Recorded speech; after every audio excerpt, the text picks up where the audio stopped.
Good evening, guys. So I wanted to go over a scenario that I've never gone over, and this to me is new territory, and how the narcissist becomes the culmination of who they are. When we both grow up in the narcissistic family unit, the empath is kind of like, well, I'm going to be supply for the narcissist unconsciously, or to a sense, there's consciousness to this. But it's kind of like we need to survive. So we decide that we want to like ultra people please them. And we feel like that's kind of also what their soul needs. We can have sympathy and empathy at a young age. We develop this. And I think that's why we can become like super empaths and people that can really give later on in life. Okay. Because it's cultivated in us so early. We get to experience the emotional field in different ways and deeper ways, because when you're burdened and attacked, it forces you to deal with things in a deeper level. We kind of go that route because our innate spirit is to the development of we're not going to give up our ethics. We have to support, protect our ethical standard, even at innateness or at a young age. We just know that it's very important to us to be healed and to preserve that. Wearing some sort of a mask to some degree, some people would speak on, it's kind of a mask because you're people pleasing. So your mask might be people pleasing, but you do this out of survival. The thing about us is we're not doing it to really, truly manipulate people. We really want to help people, but we would just overdo it. And because of that, it became some sort of a habit for us, or something that we felt comfortable with, or part of us. And that's what we have to build boundaries from and break from. Now, when you get into the scenario with the narcissist, but the narcissist, they go into it, remember, and they become like the narcissist. So they just want to make the narcissist happy, and they want to get validation from them. They just want to be kind of like the narcissist's right-hand man or woman, right? Or child. Is kind of how they kind of go into it. And I mean, I think we do as well, because we're both seeking validation as a child. But in the case of the narcissist, they are kind of like, they don't really, in their innateness, it's almost like they get into a point and a place where it ends up being, now it doesn't maybe start out this way, but it ends up being, but you know, your true innateness will come out. So your true desire is what will come out. That's why I say a lot of times on here, I don't think you change from who you were innately. They are kind of like, what can I get out of it, is what they tend to fall in. You know, their innateness really, truly is probably centered around at the end of the day. Because when they say it's a narcissist daughter and narcissist father, and she wants to get her father's validation, so she begins to do whatever he wants her to do. So they mimic the narcissist, where the empath kind of sees that it's maladaptive, that it's not right, and we hate that. We're willing to go down the road of being the people pleaser, and that gets us in a whole lot of trouble.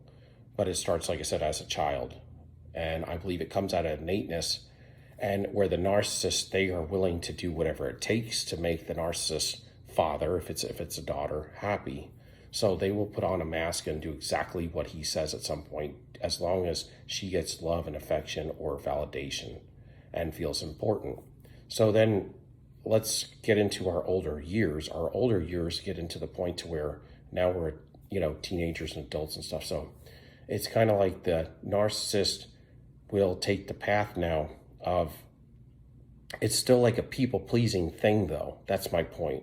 My point is they're both from a people-pleasing type scenario. So this is where the line is drawn, and you have the empath and the narcissist. And so the empath goes into the people-pleasing, but they're going to preserve their ethics. And they also believe in love, and they know that this person that they're trying to get validation from, their mother or their father, this person. So if it's like, say, two girls, for instance. So this empath girl, daughter, is gonna love their father and people please their father, and do things like that.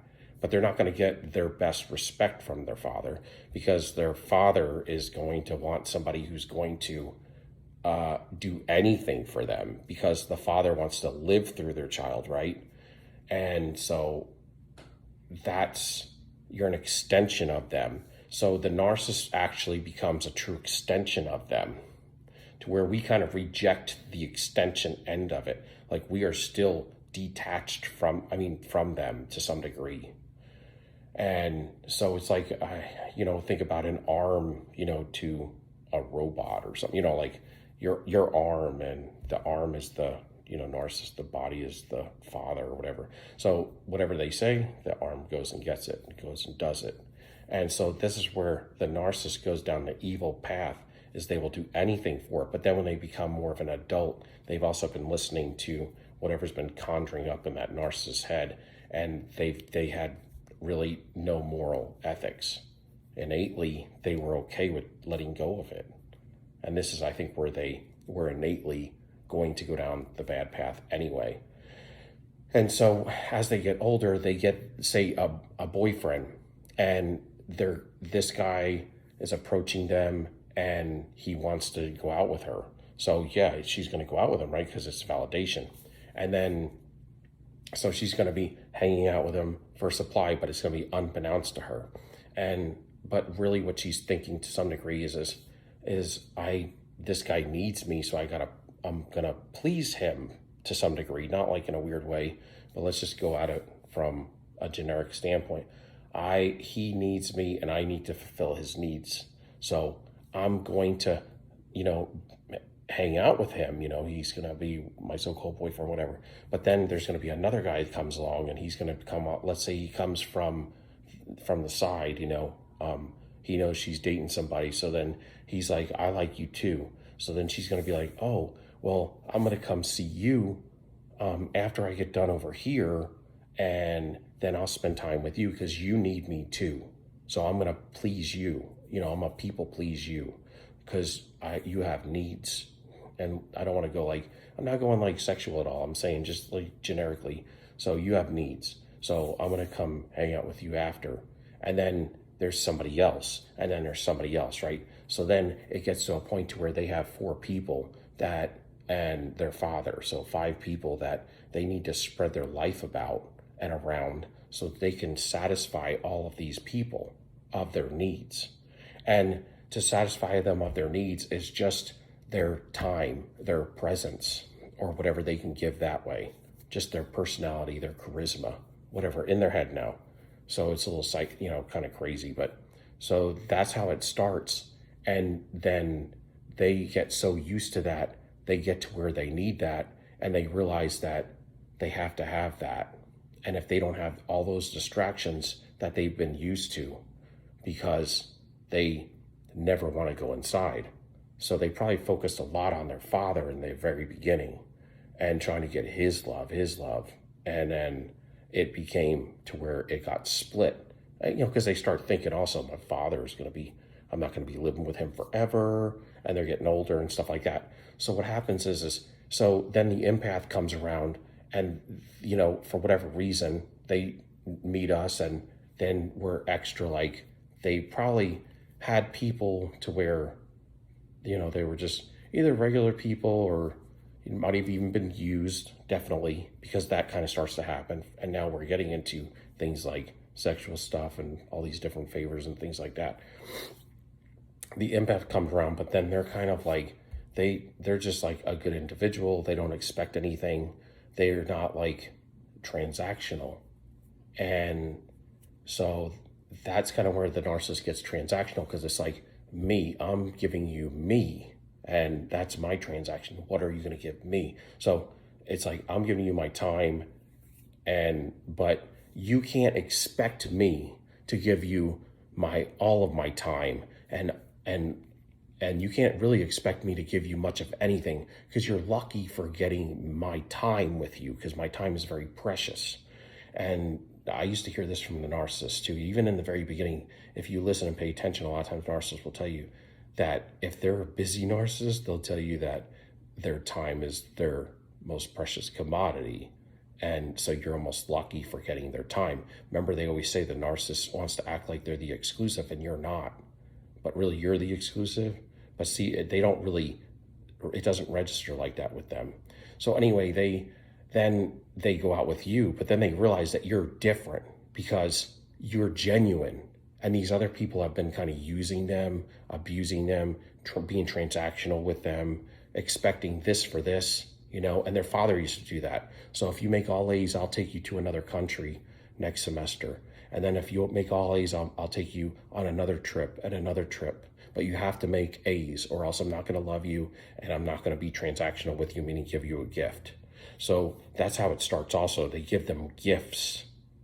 They give them things from the outside and they treat them nicer, like give them good supply for doing things that supply the father. Like his legacy is that his daughter would be rich and intelligent because he's living through her and she does everything he tells her to do. And a lot of times you'll find the narrative that he'll break up with his wife, even if they stay together, and then he'll use his daughter as almost like his surrogate wife to some degree in a weird, creepy way. And she'll take care of all of his finances and stuff, but he don't trust his wife, whether he's with her still or not. And the daughter will be so brainwashed, she'll do anything for the hierarchy narcissist, because if there's one person that she did ever want love from, it would be her father. After that, nobody else. So anyway, so then she goes out with you, but then she has 4 or 5 other people here that she has to spend time with. So she's given you a plot, basically like a time in the day to see you, or and you have an appointment basically. So she'll give you an appointment, and then she'll give everybody else an appointment. And then when somebody's like, they all think they're in a relationship with her, or some of them do, and some of them know it's transactional. But either way, it kind of gets blurred. Sometimes the tertiary supply will even feel like, at some point, they do have feelings for her, or they're being used, or even if they're a narcissist, that there's a power and control issue. So they will combat that. So then a narcissist is like, I can't believe that you're coming at me with all this like verbal abuse is what they would look at it as, and saying like that I'm not supplying your needs. I am a very busy person is what they're thinking in their head. And it's like, I have to take care of supplying this person's needs, this person's needs, this person's needs, this person's needs, my father's needs. And so all of these people, and they feel like they're doing everybody a justice just by showing up and gracing them with their presence, you see? And so it gets to a point to where then if you turn on them, meaning like you give them a hard time or question them or judge them for their fakeness and their fake mask and stuff, that they go black and white on you. So now they hate you, and then they have to destroy you because they're like, I was nice enough to give you a little bit of my time because you needed me, and now you're treating me like I'm the bad one. I'm not the bad one. If it wasn't for me, and that's the thing, like when they're dating you, they'll tell you like it's exclusive or whatever, but in their head, it's almost like they kind of rationalize it like they have to take care of all these other people or else these other people won't be able to survive without them. So they're doing them just goodness by spending time with them and helping them, and they're like sleeping with them and all kind of stuff, right? And using them for transactional things. It could be money, it could be sex, it could be, a trip, it could be just validation, it could be hugs and love, whatever. And so I think this is the way people would ask, well, how do they just walk away and this and that? Well, they don't really love. Their love is power and control. But it's when they first come in, they kind of look at it like they are making your life better because they're like this person that's very important, and they only have so much time in the day, and they have 5 or 6 people to kind of like take care of or make sure that their needs are supplied by me just showing up. And they get to a point to where it's kind of like over time, I think it gets to where it slides down far enough to where it's like, I'm here, now you have to make me feel like a princess. I mean, because just me being in your life is making your life worth living. And then when you argue, annoy them, they get offended and silent treatment you because they can never go inside. Everything is outside validation and it's fake because they feel like that when they go somewhere and they act different to all these different supplies being fake, just mirroring themselves back to them, they feel like it's kind of like a people pleasing thing to them.